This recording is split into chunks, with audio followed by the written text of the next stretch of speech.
in collaborazione con Incassi facilmente con Bitcoin e ricevi euro sul tuo conto.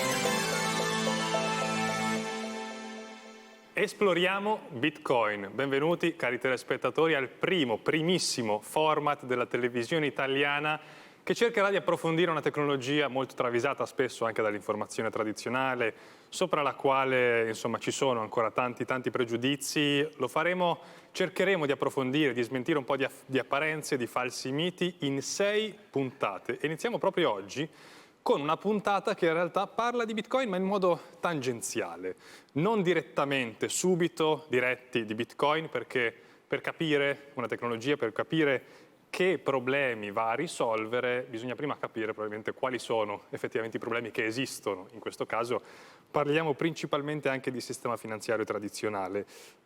Si parlerà di un tema in questa prima puntata che è quello della fiducia, in particolare la fiducia negli intermediari, che sono molto presenti nel sistema finanziario tradizionale, e la fiducia è un tema tanto importante in Bitcoin, tanto da essere citato anche nel white paper di Satoshi Nakamoto, il documento con cui il creatore pseudonimo di Bitcoin ha introdotto la tecnologia il 31 ottobre del 2008. Con chi lo facciamo? Con i massimi esperti del settore in Italia. In questo caso parliamo di Giacomo Zucco, divulgatore molto noto e direttore Plan B Network. Grazie Giacomo e benvenuto. A tutti, grazie a voi.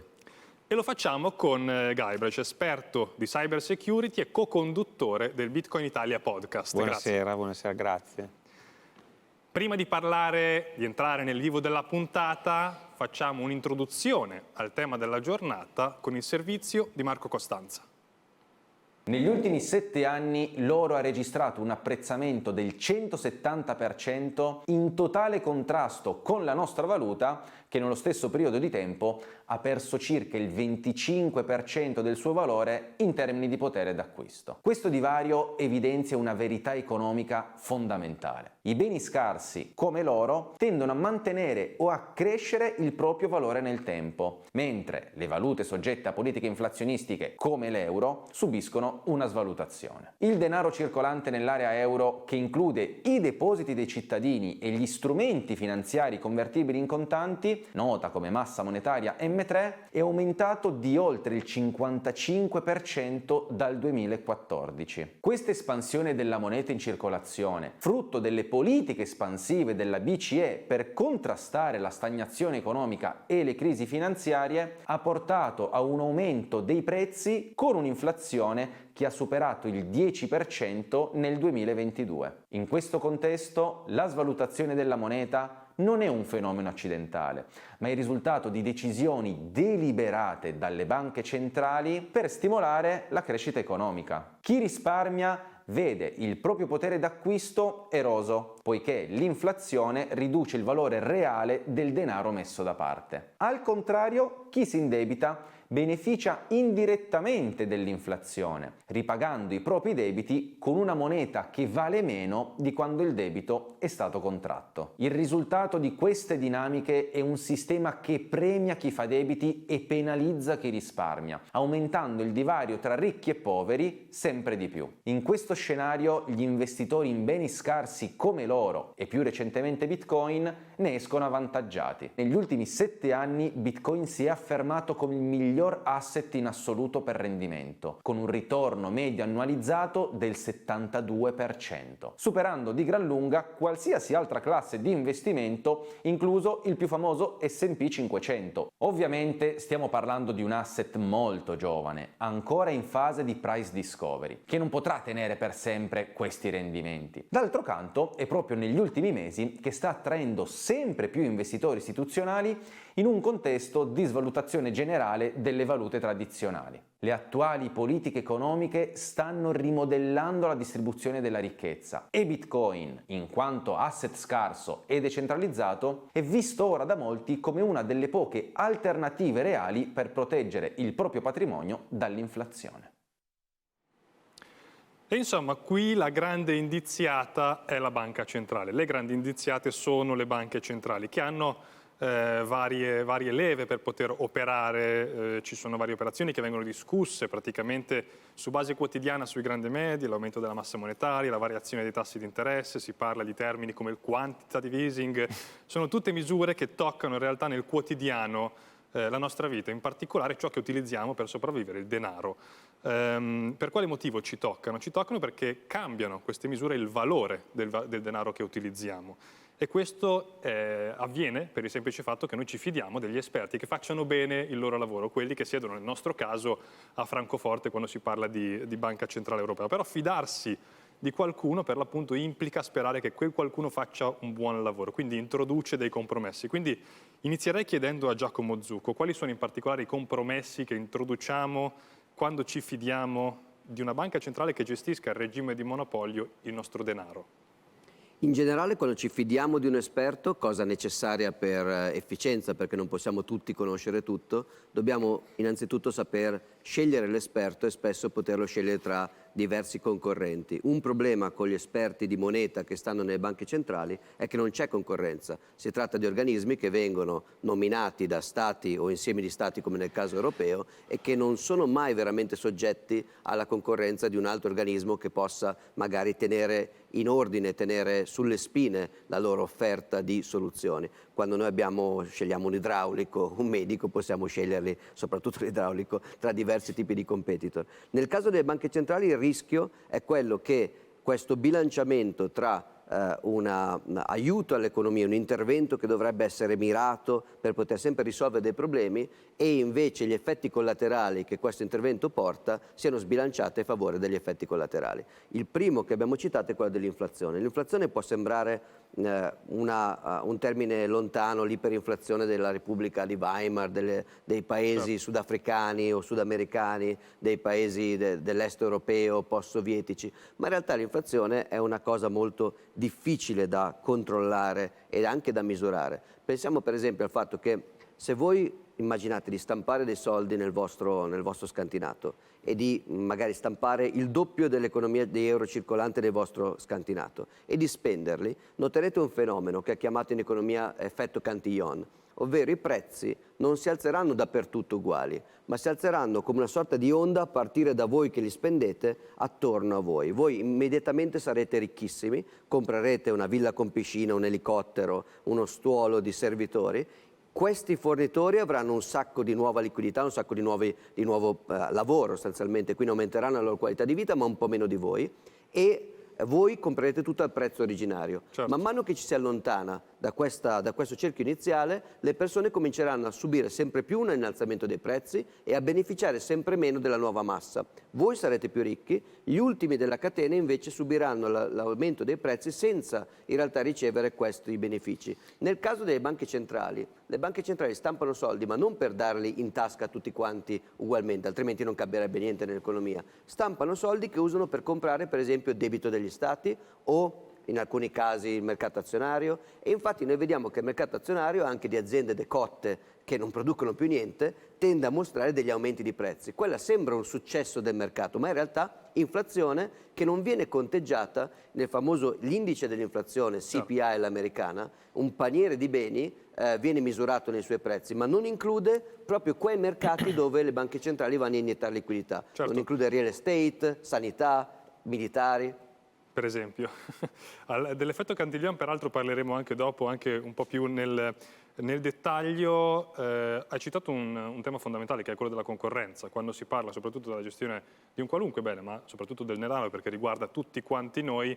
Quando c'è un comportamento non corretto da parte della banca centrale, non c'è il concorrente che può subentrare a prendere quella fetta di mercato, e spesso questi comportamenti non corretti, qui mi rivolgo a Guybrush, il nostro altro ospite, sono avvenuti nella storia della gestione del denaro da parte delle banche centrali, cioè gli esperti tante volte purtroppo non hanno come dire, soddisfatto le aspettative. Sì, Molto spesso, allora, come dicevi all'inizio, il concetto di fiducia, il tema della fiducia per quanto riguarda un sistema monetario è centrale. Il denaro, per funzionare bene, come dice spesso anche il nostro Giacomo, deve proprio andare in controtendenza, deve servire quando non c'è fiducia, perché se noi lo usassimo scambiandoci valore solo con le persone di cui ci fidiamo e che conosciamo, il nostro mercato sarebbe ridottissimo. Il denaro, per essere efficiente e permettere l'espansione, deve permetterti di scambiare valore con chi non ti fidi. Quindi noi dovremmo cercare di ridurre la fiducia nel sistema. Purtroppo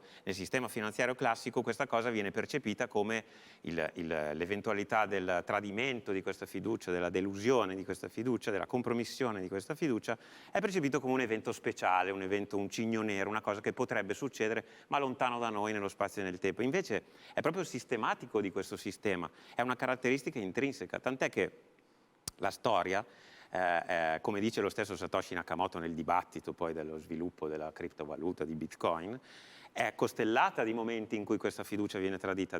Nel modo più banale e più diretto, il famoso mantra un euro oggi, un euro domani, è uguale a un euro domani, è banalmente pronunciato da Mario Draghi. Esatto, Mario Draghi, che però basta guardare il valore di un euro nel 2001 e il valore di un euro nel 2024, non è vero. E quindi... Se non ricordo male, i dati sono di una svalutazione, da quando l'euro è nato a oggi, di una svalutazione 40. un po' più superiore, sì, al 35%, 40%. Nel paniere ufficiale. E paniere Ancora ufficiale, di più se esatto. andassimo sull'originalità. Quindi già così la fiducia è tradita in maniera banale, ma in realtà ci tenevo a citare un caso peculiare secondo me, perché è il primo caso in cui la fiducia viene tradita, è il primo caso in cui una banca fornisce del credito, che è il famoso caso del Banco di Stoccolma nel 1660. Il mitico Johan Palmstruck ha una fantastica idea, fonda una banca che non ha solo il ruolo di banca di deposito come le banche facevano fino ad allora, ma ha l'idea anche di fornire del credito, quindi di usare tutti i depositi che i correntisti, i depositari pongono per prestare del denaro. Le cose vanno a ramengo in maniera velocissima, quindi la banca in maniera quasi subito non ha più le monete allora di rame per ripagare i correntisti nel momento in cui vogliono prelevare i loro fondi. Quindi Palmstruck ha la fantastica idea di emettere dei pezzettini di carta che chiama note di credito, le note del banco, quindi le banconote, che ben presto funzionalmente sono molto efficaci perché sono veloci, sono più facili da trasportare, ma non corrispondono al reale deposito della banca. E questo è il primo caso in cui una banca fallisce, tra l'altro malamente, perché il povero Johan viene condannato all'ergastolo e muore in prigione in maniera decrepita, ma già dal primo caso, del primo esempio di una banca, questa fiducia viene tradita fino a tutta la storia, all'ultimo esempio. Banca che ha emesso per l'appunto note di credito cartaceo, e la carta, si sa, non è estremamente scarsa. Esatto. E parleremo della scarsità tra poco, dopo la pubblicità.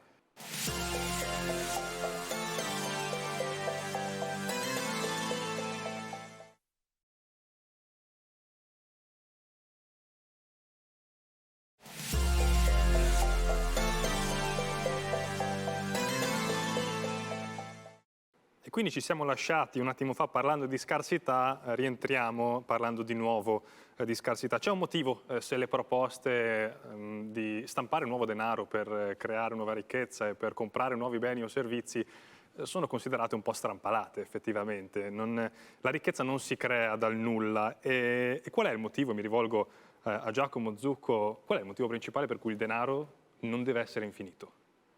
Il denaro non deve essere infinito perché le cose infinite o comunque accessibili senza nessun tipo di restrizione tendono a non avere valore. Il denaro deve essere usato per scambiare e noi possiamo scambiare soltanto una cosa che interessa alla controparte e la controparte è interessata solo a ricevere cose che non può già prendere in maniera abbondante dall'ambiente. Immaginiamo per esempio l'aria che respiriamo, è preziosissima, è più preziosa dei diamanti, più preziosa dell'oro, senza aria possiamo morire, ma ce n'è così tanta che non siamo disposti, almeno qui sulla Terra, diverso sarebbe su Marte durante il film di Schwarzenegger. Ma anche andando sott'acqua serve anche la bombola da pagare. Se fossimo sott'acqua io potrei darti una bombola che ti salva la vita, ma in superficie per il momento l'aria è abbondante, qui tu non la userai come mezzo di scambio, la prenderai senza sforzo dall'ambiente in quantità arbitraria e non dovrai usarla come mezzo di scambio. scambio. Su Marte invece o sott'acqua sarebbe diverso. L'acqua nella regione dei Grandi Laghi non è un prodotto prezioso, non ha valore, ma l'acqua è fondamentale, ci tiene in vita,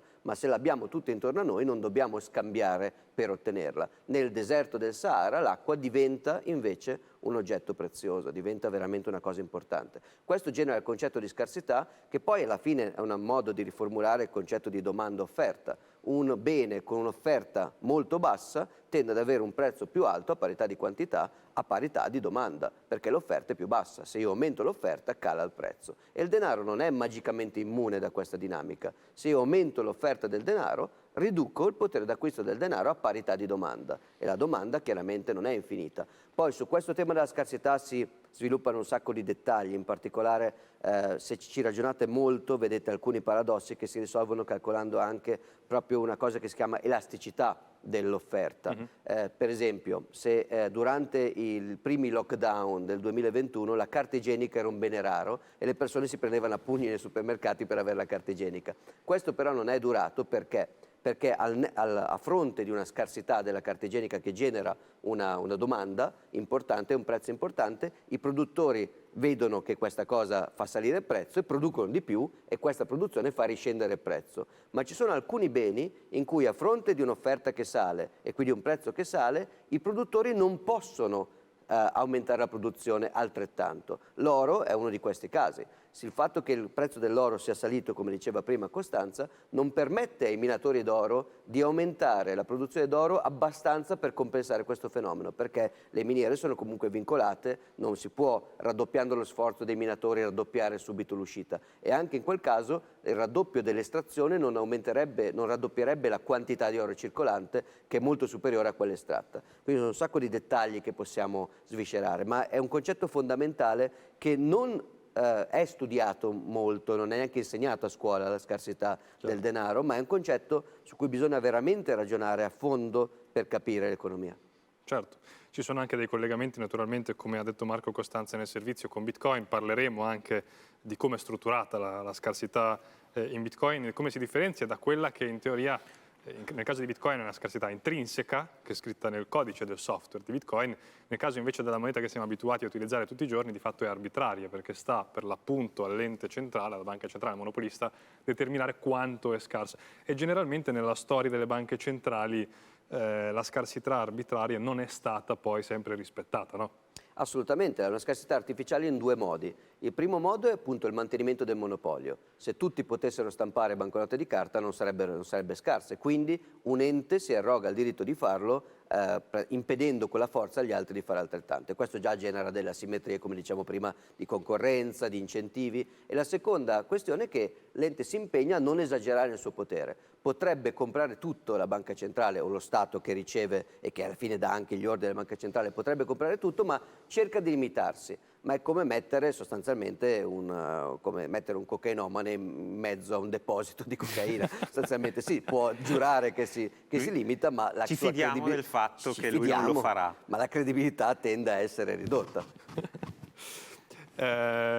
Passiamo oltre ai cocainomani, se mi permettete, e andiamo a riprendere un altro tema che è stato introdotto prima da Marco Costanza nel servizio, ma poi citato anche da Giacomo, che è quello del cosiddetto effetto Cantillon, che è molto interessante, può sembrare un po' astratto agli inizi, ma fa parte di quelle caratteristiche intrinseche di un sistema monetario come quello in cui siamo immersi quotidianamente, che tende, Guybrush, è vero, forse ad ampliare o a diminuire la disparità economica? No, è un fenomeno per il quale si accentua la disuguaglianza e la differenza nella distribuzione di privilegi, di fatto privilegi nella vita quotidiana. È una cosa che arriva da lontano, arriva da Richard Cantillon, un saggio che pubblicò nel 1755, quindi per noi potrebbe sembrare un concetto che non ci tocca, ma in realtà è una cosa che viviamo inconsapevolmente tutti i giorni. È proprio la tendenza in un sistema, come descriveva Giacomo, cioè quello in cui viene mantenuto un monopolio, quindi solo un ente può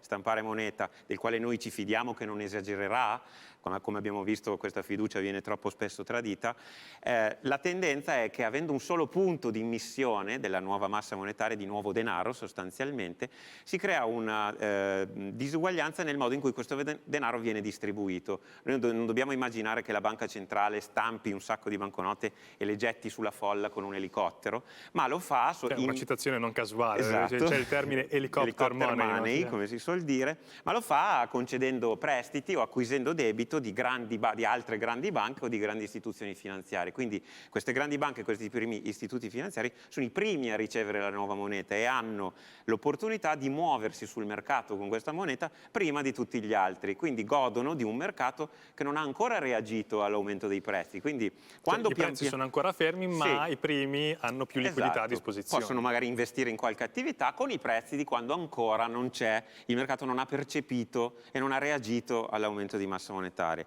In questo caso quindi loro godono di un privilegio e pian piano che la massa monetaria si sposta verso gli ultimi livelli, quindi i risparmiatori e i lavoratori, il mercato ha reagito e quindi il risparmiatore e il lavoratore si trova, se non ha fatto niente, cioè se ha solo risparmiato, con una quantità di denaro che non può più comprare quello che aveva quando li ha messi in banca, e con un lavoratore perché il suo stipendio può comprare meno cose rispetto a prima. L'esempio che posso fare per far comprendere meglio questo effetto è fare immaginare di essere in un teatro pieno di gente, in cui dal palco decidiamo di iniziare a distribuire denaro e per farlo iniziamo a farlo dalle prime file.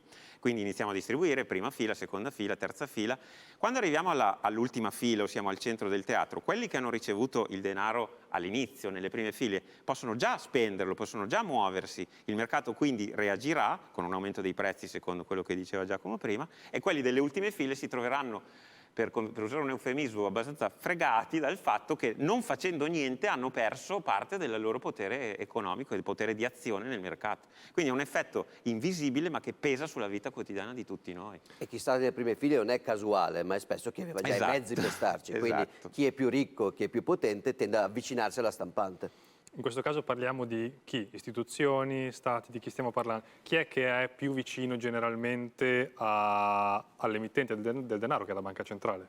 In genere sono gli stati. Ricordiamo che gli stati nazionali tendevano a usare direttamente la leva monetaria, poi hanno creato questa specie di banca terza indipendente di cui però Mario Draghi non è stato selezionato dal mercato, è stato selezionato da entità politiche statali in un ente che è stato creato da un trattato come la BCE. Quindi è vero che le banche centrali sono possedute e diciamo, distribuiscono anche dividendi da banche commerciali private, ma da un certo punto di vista la loro direzione è decretata dalla politica. Infatti sappiamo che le elezioni politiche, le dinamiche politiche vanno a decidere chi siederà sulla banca centrale e che tipo di politica monetaria adotterà. Gli stati alla fine sono, come diceva prima Guybrush, i creditori e i risparmiatori sono bastonati, lo diceva anche Costanza, mentre i debitori sono facilitati. Chi è il più grande debitore nell'età moderna? Gli Stati nazionali.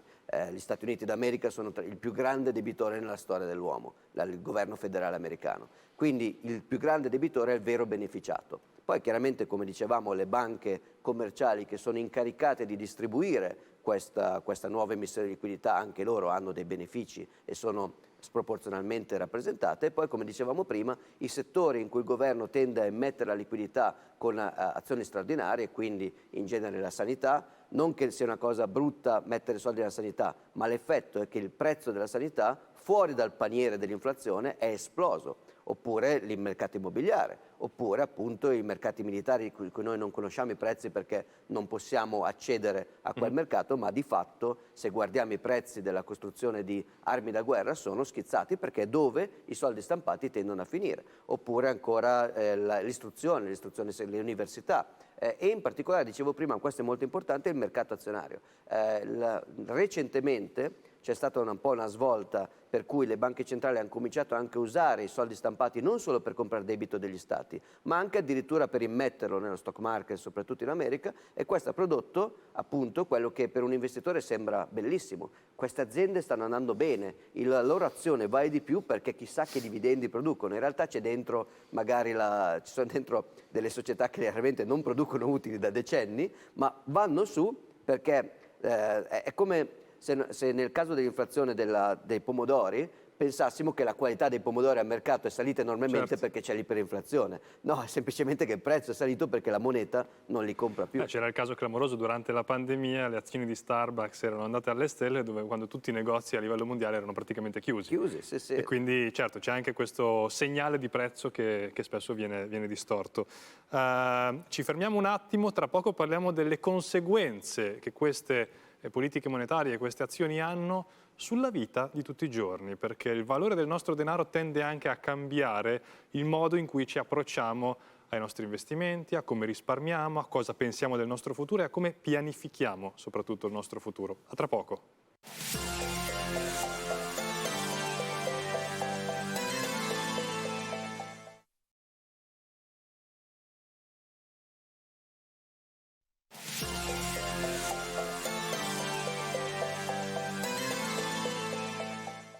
E quindi abbiamo parlato dell'allargamento della forbice tra ricchi e poveri, di come in realtà la ricchezza viene distribuita tramite quelle che sono le politiche monetarie. Si parla spesso della colpa del capitalismo, viene data la colpa al capitalismo ogni tanto per il fatto che si ampli il divario tra ricchi e poveri, però abbiamo raccontato per l'appunto di come l'effetto Cantillon sia probabilmente la radice di tutto questo.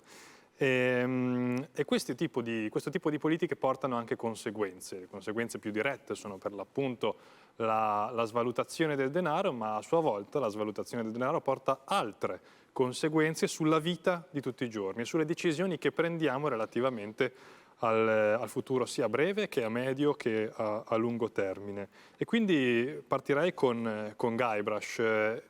Veramente Sì. questa cosa accade? Cioè noi cambiamo i nostri comportamenti a seconda di Assolutamente quanto vale, quanto varia l'andamento del nostro denaro? Assolutamente sì, sta accadendo proprio adesso in questi anni, mentre parliamo in diversi modi e a diversi livelli in tutto il mondo, dai casi peculiari come l'Argentina, il Venezuela, dove la valuta non serve quasi, vale di più il pezzettino di carta che spesso vedi nei mercatini utilizzato per essere intrecciato e fare delle borsette, piuttosto che il potere di acquisto che ha. Certo, Quindi ci sono foto molto, molto virali delle esatto, banconote sparse per quindi, strada. da casi limite così alla nostra vita di tutti i giorni, in cui il primo effetto è che notiamo un aumento dei prezzi generali dei beni di prima necessità e ci lamentiamo che la vita costa troppo. Ma questo ha un effetto secondario sul nostro modo di agire, sul nostro modo di comportarsi. Tu prima parlavi di la colpa che spesso affidiamo al capitalismo. In realtà questa cosa rema proprio contro il capitalismo. Noi siamo impossibilitati a creare un capitale.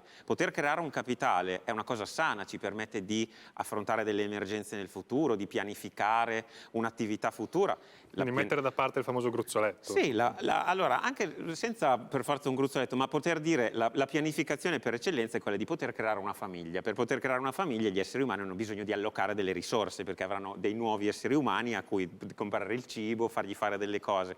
Se non possiamo creare un capitale, o sappiamo di non poterlo creare, o sappiamo che se lo creiamo dobbiamo di fatto svolgere un secondo lavoro, che è quello che svolgiamo quando creiamo il capitale, il nostro lavoro, vendiamo un prodotto o un servizio, e il secondo lavoro che è correre freneticamente per cercare di fare in modo che questo capitale non perda di valore. Quindi siamo portati a investimenti rischiosi, a rendere, monetizzare cose illiquide, che è il classico investimento, il mattone. Quindi noi in Italia abbiamo una tradizione centenaria ormai di nonni che lasciano ai loro figli e ai loro nipoti case, che però sono illiquide, quindi hanno bisogno di manutenzione, non si aggiornano, è difficile trasmettere valore con un bene illiquido. Quindi adesso la nostra generazione si trova un sacco di case obsolete che sono per forza svalutate da vendere. Quindi noi cambiamo il nostro modo di agire e quindi privilegiamo investimenti più rischiosi, spese più rischiose nel breve termine,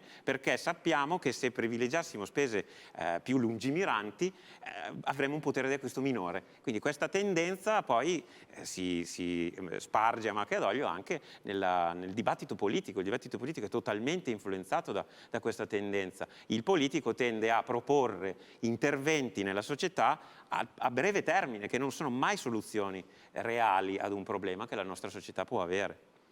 Certo, qual è l'implicazione in realtà? Hai parlato perfettamente del breve termine. Ci sono delle implicazioni anche sulle scelte che facciamo quando la svalutazione della moneta ci porta a voler spendere magari tutto subito. Cioè, mi spiego, hai citato in modo, secondo me, estremamente puntuale la tradizione italiana all'investimento nel mattone. Oggi in realtà uno dei grandi temi anche dei giovani è quello di non potersi permettere l'acquisto di una casa, e quindi spesso ci si rivolge a soluzioni come quelle dell'affitto. La svalutazione del denaro tende anche a diminuire la possibilità di pianificare per il lungo termine? Assolutamente sì, perché avendo a disposizione un bene che so già per certo che noi siamo, la mia generazione era considerata quasi stupida a tenere i soldi in banca. Quando superavi una certa soglia sul conto corrente ti chiamava subito il bancario e ti diceva: vuoi investire in questo, vuoi metterli in questo, perché è sciocco, è sconveniente non spendere continuamente subito i soldi in qualche investimento che ti veniva proposto. Questo ha plasmato tutta la mia generazione, i cosiddetti millennial, che adesso pagano questa mentalità, questo cambio di mentalità. Non abbiamo investito su beni di lungo termine, quindi abbiamo speso tutti i nostri soldi in affitti e non abbiamo case. Quindi adesso abbiamo arricchito probabilmente chi ha messo a disposizione la casa che aveva di proprietà, ma anche loro stessi pagheranno questa cosa, forse non come noi, ma dopo di noi, perché appunto conservare valore in un bene illiquido che non è utilizzabile per pianificare una mentalità a lungo termine, paga il fatto che il bene illiquido poi si svaluta nel tempo, anche lui magari più lentamente del denaro, ma anche lui pagherà l'effetto di questa. E viceversa, quando Guybrush diceva si monetizzano degli altri beni non monetari, questo fa concorrenza a chi deve usare quei beni per esempio per viverci. Cioè, se il denaro non può essere più usato per risparmiare, il risparmiatore deve usare altro, per esempio la casa, e si mette a fare concorrenza a chi la casa vuole comprarla per abitarci. Chiaro. Quindi un bene che veniva usato prima solo per la sua efficacia di bene deve anche fungere da denaro di bassa qualità, perché il denaro effettivo non fa più il suo lavoro e perde valore nel tempo. E qui nascono le polemiche sugli affitti brevi.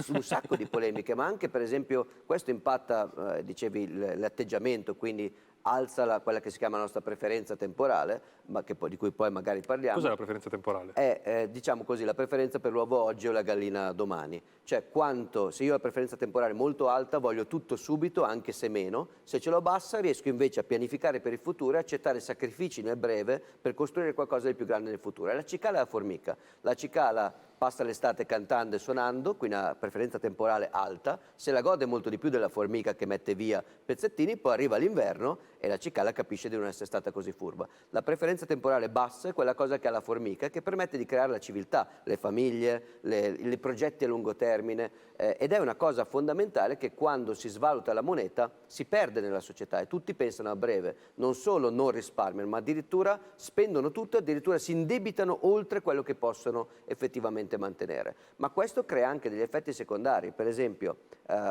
magari a volte tendiamo a sovrastimarli nel mondo del Bitcoin, ma sono veri, le opere d'arte. Se effettivamente l'arte non è più soltanto una cosa che viene usata per godere dell'arte, ma diventa un modo per proteggere i risparmi che non si possono più mettere in denaro, ecco che chi compra dell'arte deve fare concorrenza, o chi produce dell'arte deve fare concorrenza con chi la usa per salvare i propri risparmi dall'inflazione, e questo crea un mercato dell'arte totalmente distorto, in cui non sappiamo più qual è il vero prezzo dell'arte usata in quanto tale, come le case, perché c'è invece un utilizzo monetario che non avrebbe ragione di essere se la moneta facesse il suo lavoro. Ha citato l'esempio della cicala della formica, parlando della formica come quella per l'appunto che mette da parte per costruire, l'analogia naturalmente è quella con l'essere umano che vuole costruire la famiglia, e in questo modo in realtà si progredisce, la civiltà progredisce.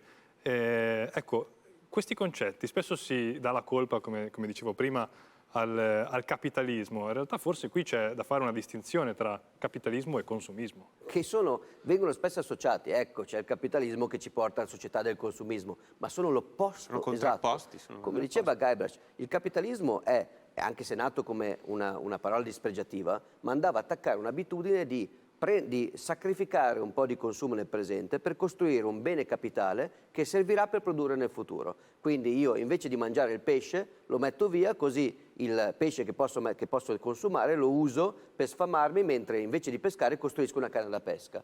Questo è capitalismo, è creare beni capitali sacrificando consumo nel presente. Il capitalismo è il contrario esatto del consumismo. Il consumismo invece è non mettere via capitale, ma consumare tutto subito ciò che abbiamo messo via, ciò che i nostri antenati hanno messo via, addirittura indebitarci verso il futuro e quindi rimandare il problema a quando poi non potremo risolverlo in futuro e saremo al collasso. Sono proprio opposti e sono confusi per il semplice fatto che il sistema attuale, che è consumista perché è basato sulla stampa di denaro forsennata, si traveste da capitalismo, nel senso che va a stampare questo denaro e infilarlo in mercati che dovrebbero essere mercati di beni capitali, come appunto lo stock market.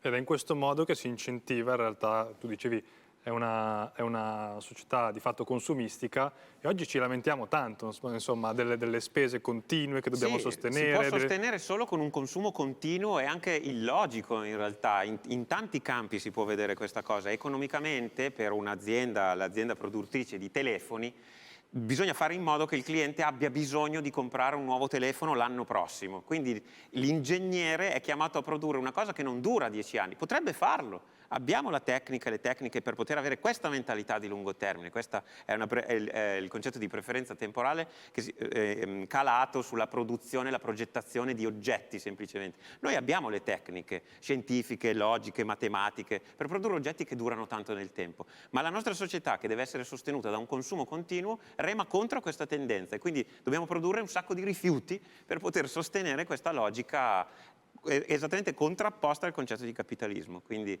è proprio un male intrinseco della nostra società che in qualche modo dobbiamo curare. Con impatti peraltro ambientali, perché questa idea dell'obsolescenza programmata, del continuo consumo ci fa magari a livello culturale essere ossessionati dall'ambiente, dal clima, dal futuro, ma di fatto viviamo in un sistema in cui invece di creare capitale per il futuro consumiamo e buttiamo via continuamente. Il consumismo produce rifiuto, il capitalismo produce risparmio, sono due cose totalmente contrapposte. Può sembrare un po' azzardato pensare di iniziare a parlare delle banche centrali e arrivare a dire che hanno la responsabilità del cambiamento climatico probabilmente, però qualche link probabilmente qui dentro c'è. Tra questi concetti sicuramente ci sono dei collegamenti e le azioni della prima tramite varie chiaramente interazioni durante le emissioni del denaro, come viene utilizzato e che effetti ha la sua svalutazione, portano a tante conseguenze, tra cui per esempio questa potrebbe essere una di quelle. Ci lasciamo per un attimo per la pubblicità.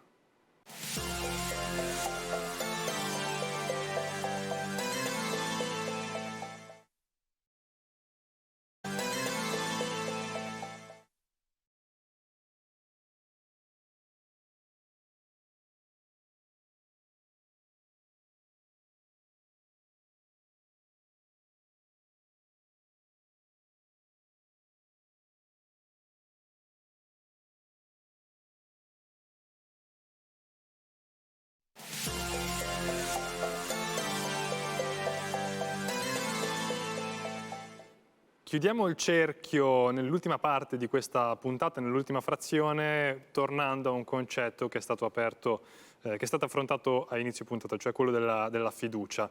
La presenza della banca centrale naturalmente incentiva quest'ultima anche a intervenire quando ci sono dei movimenti di mercato piuttosto significativi, quando c'è una grande crescita del mercato, notoriamente la banca centrale tende ad aumentare i tassi di interesse, quando c'è un crollo del mercato la banca centrale tende a diminuire i tassi di interesse per incentivare la crescita naturalmente. Di conseguenza questo interventismo di un ente che modifica il valore del denaro a seconda di come si muovono i mercati porta a delle conseguenze.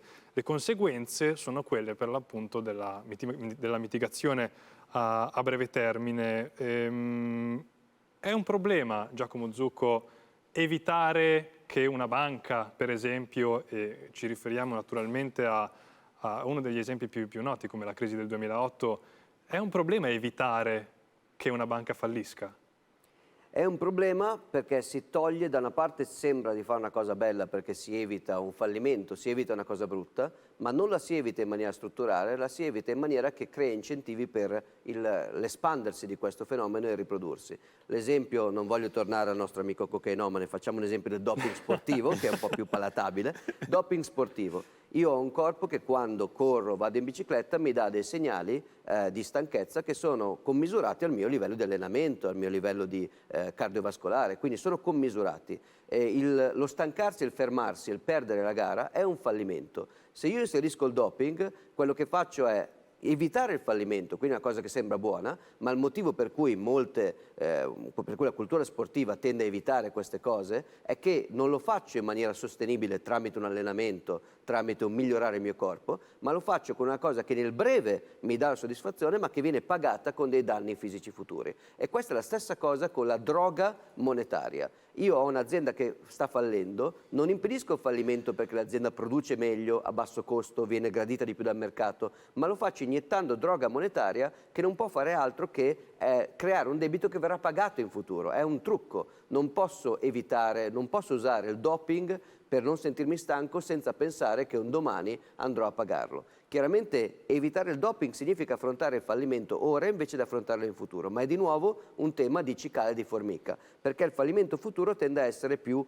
catastrofico. In un mercato senza Quindi, scusa droga, l'interruzione, quando si parla del fatto che è necessario salvare una banca per evitare il cosiddetto rischio sistemico, no? Cioè evitare che il fallimento di una banca poi contagi tutte le altre banche e che in qualche modo crolli il sistema finanziario se crolla una banca. è contrario, Questo in si realtà crea il rischio sistemico impedendo il fallimento momentaneo. Certo. Cioè io ho appunto, quello che vogliamo evitare è la crisi d'astinenza, ma la crisi d'astinenza è necessaria per disintossicarsi. In un mercato sano, senza intervento di droga monetaria, io ho dei piccoli fallimenti che sono il modo in cui il mercato impara, il modo in cui si capisce se il mio servizio è buono, se la mia struttura certo, costa che il libero mercato non è perfetto naturalmente. Nella quindi- vita il fallimento significa imparare Certo. e migliorare. Io impedisco i piccoli fallimenti e accumulo un rischio di fallimento che diventa sempre più grande. A questo punto si dice è troppo grande per poterlo lasciare sfogare e per non farlo sfogare il classico too big to fail. Too big to fail, che significa semplicemente che sarà ancora più big quando fallirà successivamente. Quindi è proprio come Quindi la c'è il crisi- rischio che quando la bolla scoppia poi diventa un problema è veramente sempre grosso. più grande, è rimandare un appuntamento con la realtà rendendo sempre più grave la resa dei conti con la realtà. Io ho la crisi d'astinenza da doping e la mia soluzione non è sopportarla, soffrire e disintossicarmi, ma è raddoppiare le dosi, raddoppiare le fiale. Finché si va avanti e come si dice nel caso dei politici keynesiani, tanto quando si deve fare i conti noi saremo già morti, ci penseranno i nostri figli o nipoti. Quindi c'è il rischio concreto che il nostro sistema finanziario così avanzato e così funzionante nel mondo occidentale possa arrivare a una catastrofe? Non solo deve arrivare a qualche sorta di catastrofe e più si rimanda l'appuntamento con interventi non strutturali ma interventi di droga monetaria, più la catastrofe sarà rimandata ma accresciuta. Quindi è proprio quella cosa in cui bisogna decidere il livello in cui si smette di peggiorare il problema per rimandarlo, ma lo si affronta e il problema lo si affronta con un'accettazione della realtà. Un'azienda decotta, una banca che non ha i risparmi a dare ai propri creditori, non è una banca che può essere salvata con un trucco, deve fallire così i creditori e anche gli stessi manager. Dopo il 2008 il cosiddetto azzardo morale, cioè la tendenza del manager a prendere investimenti rischiosi come mutui subprime del 2008 non è diminuita, è aumentata, perché l'istruzione data al mercato da quei tipi di interventi è se tu fai un rischio azzardato e vinci e guadagni bonus spettacolari. Se fai un rischio azzardato e perdi, noi stampiamo soldi per salvarti. Questo è anche se poi mettiamo le regole, mettiamo gli obblighi di riserva, ma sono tutte regole che vanno contro gli incentivi. L'incentivo è come con un bambino, gli dici quando vinci, vinci e quando perdi pago io. Non gli stai dicendo modera il tuo rischio, gli stai dicendo aumenta il tuo rischio. E quindi siamo pronti per altri 2008, semplicemente ancora peggiori perché non abbiamo lasciato sfogare gli effetti degli incentivi negativi della volta precedente. Silicon Valley Bank 2023 è così, è praticamente questo, comportamento irresponsabile incentivato da questa mentalità. Quindi la Silicon Valley Bank ha usato i soldi dei suoi correntisti per investimenti sbagliati, non diversificati, buoni del tesoro che si sono svalutati perché la Federal Reserve ha alzato i tassi e quindi è già risuccesso, cioè a partire da... I beni considerati probabilmente dalla stragrande maggioranza del mondo finanziario come i treasuries, quindi considerati la safe haven, Esatto, no? esatto. I beni più saldi, più sicuri, ecco, che esistono sul mercato, come i treasuries, sono diventati di fatto di rischio e hanno fatto saltare per aria Esatto. una grande Quindi banca americana. è proprio questa caratteristica è proprio intrinseca al sistema, non è un rischio che corriamo, noi sappiamo già che succederà così. Il problema è il quando e con che intensità. Noi vorremmo non con un'intensità che fa esplodere tutta la nostra società. Però una cosa peculiare di questo sistema è che viene chiamato, le valute che hanno questa caratteristica, quella di poter essere alterate con degli impulsi esterni, la banca centrale che decide quando immetterne tanta e quando ritirarne tanta, si chiamano fiat currency, valute fiat. E già questo termine dovrebbe farci suonare un campanello d'allarme. Fiat deriva dal latino congiuntivo, perché che sia fatto, così una sorta di imperativo che viene da un oracolo esterno che non ha una base scientifica, matematica, come potrebbero essere altre proposte di cui andremo a parlare nel tempo. Quindi si parla proprio di una cosa che non ha un valore intrinseco, non ha un sottostante. Io sento spesso parlare delle valute fiat come l'unica cosa che hanno il sottostante. Secondo me è l'esatto opposto. Si parla di sottostante, la fiducia nei governi è il sottostante, per questo abbiamo iniziato la puntata parlando di fiducia. Certo. È una cosa che verrà sicuramente tradita. Cioè, se tu dai il potere a un gruppo di esseri umani di abusare di una regola, questa cosa succederà matematicamente. Non sappiamo come e speriamo che non succeda, ma succederà. E quindi sarebbe bene dotarsi di uno strumento monetario, di ridare dignità allo strumento monetario con una cosa che non può essere c'è stato in passato l'oro, che è stato sì, infatti non è una novità che introduciamo oggi noi. Esatto, l'oro è stato di fatto il metallo che ha avuto funzione monetaria con maggior successo nella storia dell'uomo. Che cosa succederebbe oggi però se non ci fosse per l'appunto la possibilità di dire fiat? Cioè, se non ci fosse la possibilità di creare nuova liquidità e quindi intervenire sul mercato? C'è una proposta tecnologica che non sia un metallo giallo che introduce nell'era digitale questo concetto? Volendo c'è, il motivo per cui siamo qui è l'invenzione scoperta, che può essere anche vista più come una scoperta, di Satoshi Nakamoto, che nel 2008 finalmente trova il modo di implementare una caratteristica tipica dell'oro, che è quella di non poter essere influenzabile a piacimento. Anche l'oro ha un modo di essere immesso, diciamo, graduale, che dipende appunto dallo sforzo necessario per estrarlo dal suolo, lavorarlo e fonderlo. Qua invece stiamo facendo un salto in avanti, stiamo proprio matematicamente fissando la base monetaria, quindi sappiamo che non è che ci sarà la possibilità che arrivi un asteroide in un giorno pieno di oro che andrebbe a dare un impulso fortissimo al mercato dell'oro. Con Bitcoin stiamo cercando di dire ci sono questi token, questi Satoshi, questi Bitcoin, 21 milioni, la famosa Satoshi cifra. Sono frazioni di Bitcoin. Satoshi è l'ottava cifra decimale, sono frazionabili fino all'ottava cifra decimale, e quindi la nostra proposta è che mette in imbarazzo economisti di tutto il mondo, perché ho provato a chiedere, ma come immaginate una società in cui disponiamo finalmente di uno strumento monetario che ha questa caratteristica fondamentale, che ha già avuto l'oro in tempi non sospetti, quindi non è una novità per noi. Il re, quando doveva decidere di finanziare una guerra, non poteva dire vabbè, stampiamo un sacco di soldi senza dirlo a nessuno, tanto poi i cittadini la pagano e non si accorgono. Dovevano andare in qualche modo a chiedere questi soldi o pretendere questi soldi ai cittadini, non era una cosa facile. Questo creava un comportamento più responsabile. Se esagero mi tagliano la testa. Adesso non c'è più, è molto più facile stampare del denaro piuttosto che andare ad alzare le tasse. Il cittadino, quando gli dici ci servono dei soldi per finanziare una guerra in un paese lontano di cui tu non sai niente, ci dai dei soldi, gesto dell'ombrello, e il cittadino se ne va dall'altra parte. Invece ci servono dei soldi, vabbè, stampiamo, che ne so, 2 triliardi, cosa che ha fatto Putin qualche giorno prima dell'invasione in Ucraina. Se guardate l'emissione del rublo, è successo questo. Quindi è un atteggiamento totalmente irresponsabile e irrispettoso nei confronti degli abitanti, dei cittadini. E quindi ci toccherà parlare di questa tecnologia, di Bitcoin, che introduce di nuovo una proposta legata alla scarsità monetaria che aveva già introdotto l'oro nei secoli passati, ma naturalmente ottimizzata per il mondo digitale. Parleremo proprio inizialmente di questo concetto quasi ossimorico di scarsità digitale, ma lo faremo solamente nella prossima puntata. L'appuntamento è per venerdì 8 novembre, restate con noi.